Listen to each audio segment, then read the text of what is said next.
अस्सलाम वालेकुम। उम्मीद करता हूँ आप सब खैरियत से होंगे। इस वीडियो में हम बात करेंगे कब्ज़ के मुतल्लिक। अगर आपको 3 साल से कब्ज़ है, यानी आपको कब्ज़ ने बहुत ज़्यादा तंग किया हुआ है और जाने का नाम नहीं ले रही, तो इंशाल्लाह ताला आप ये नुस्खा इस्तेमाल करेंगे तो कब्ज़ का जड़ से ख़ात्मा हो जाएगा। और ये नुस्खा बनाने में भी बहुत ही आसान है, सिर्फ़ एक चीज़ पर मुश्तमिल है। तो आप इसे इस्तेमाल करेंगे तो इंशाल्लाह ताला कब्ज़ का जड़ से ख़ात्मा हो जाएगा। ये आपको यकीन नहीं आता तो आप आज़मा कर देख लें। ये कब्ज़ के लिए लाजवाब नुस्खा है।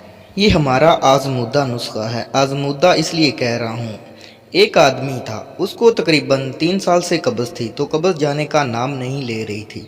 उसने बहुत सी अदवायात खाई मगर उसको आराम नहीं आया। मैंने उसे ये नुस्खा दिया तो उसको कब्ज़ से आराम आ गया। तो नुस्खा आप नोट कर लें।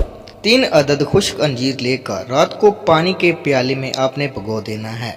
सुबह अंजीर खाकर वही पानी पी लेना है। दूसरे दिन 2 अंजीरें, तीसरे दिन 3 अंजीरें ऊपर वाले तरीके से सीखें, यानी अंजीरें खाकर आपने पानी पी लेना है। फिर 7 रोज़ 7 अंजीरें और ऊपर से आपने पानी पी लेना है। 7 दिन के बाद आपने 1 अंजीर का दाना खाना है। तो इंशाल्लाह ताला सख्त से सख्त कब्ज़ का ख़ात्मा हो जाएगा। तो आपको अगर यकीन नहीं आता तो आप ये नुस्खा आज़मा कर देख लें। अगर आपको बहुत सी पुरानी कब्ज़ का मसला है तो उसके लिए लाजवाब है। अगर आपको कब्ज़ का मसला लाहक हो चुका है और आपने बहुत सी अदवायात खाई हैं मगर कब्ज़ जाने का नाम नहीं ले रही, तो ये आसान सा नुस्खा आप अप्लाई करें तो इंशाल्लाह ताला आपको कब्ज़ से छुटकारा मिल जाएगा। मज़ीद अच्छी वीडियो देखने के लिए हमारे चैनल को ज़रूर सब्सक्राइब करें। मिलते हैं अगली वीडियो में। अल्लाह हाफिज़।